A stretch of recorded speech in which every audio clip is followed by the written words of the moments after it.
Imagine a stadium packed with 1 million people, and you must find every single person whose name starts with a capital and ends in son. You could read every name one by one for days. But what if you had a magic poster that lit up only the faces you wanted, instantly? How could a simple drawing find exactly the right people? A regular expression, or regex, is simply a pattern. Think of it as a wanted poster for words. Instead of a photo, it uses tiny symbols to describe what you are hunting for. The computer reads your poster, scans the text like a crowd, and points out every match it finds all at once.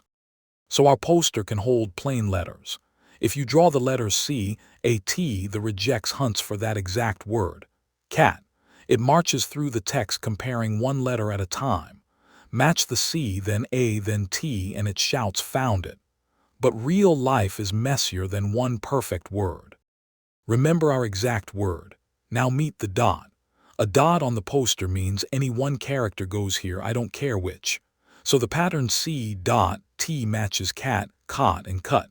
It's a blank slot that any single letter can fill. One symbol just made our poster far more powerful. But sometimes any letter is too wild. So we put choices inside square brackets. Writing brackets G, R, then O or Y means G, then R, then either O or Y. It matches gray and gray but nothing else. Brackets are like a tiny menu. Pick exactly one option from inside. That menu can hold ranges too. Bracket A to Z means every lowercase letter. Bracket 0 to 9 means every digit. There are even shortcuts. \D means any digit, \W means any letter or number. One little code stands in for a whole alphabet, keeping our poster short and sharp. Now how many letters? Quantifiers answer that. A plus sign means 1 or more, a star means 0 or more, and a question mark means optional, 0 or 1. So \D plus matches a whole number however long. We stopped matching single slots and started matching stretches. Patterns can also care about where. The caret symbol means start of the line, and the $sign means the very end. Anchoring with caret and dollar forces the whole line to match, edge to edge. Without anchors, a match can hide anywhere inside. With them, it must fill the entire space.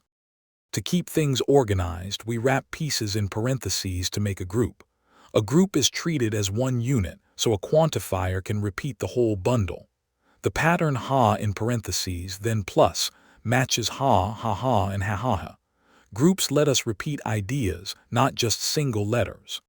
Sometimes you want choices bigger than single letters. The pipe symbol means or. Cat, pipe, dog, pipe, fish matches any one of those 3 whole words. It's like our menu again, but now each option can be a full word. The poster says, "Bring me any of these." Let's combine everything to catch an email address. We want some letters and numbers, then an @ sign, then more letters, a dot, and an ending like com. Piece by piece, our tiny symbols snap together into one powerful pattern that recognizes nearly any email in a sea of text. But how does the computer actually do it? The Regex engine is like a hiker at forks in a trail. It greedily takes a path, and if it hits a dead end, it walks back and tries another. This trying and backing up is called backtracking, and it's how the engine explores every possibility. Backtracking has a dark side. A messy pattern with nested repeats can force the engine down millions of dead ends for a single line. The hiker gets stuck retrying forever, and your program freezes. So Regex is powerful, but a sloppy poster can quietly bring everything to a crawl. You already use Regex every day without knowing. Search and replace in your editor, find boxes on websites, form checks that validate your phone number, and search bars all lean on these patterns. From spam filters to code editors, the same little symbols quietly do the heavy lifting behind the scenes. So remember, a regex is a pattern, a wanted poster for text. Letters match exactly, the dot and brackets match choices, quantifiers count repeats, and anchors lock position. The engine searches by trying and backtracking. Build small, clear posters, and you can find anything hidden in any crowd of words.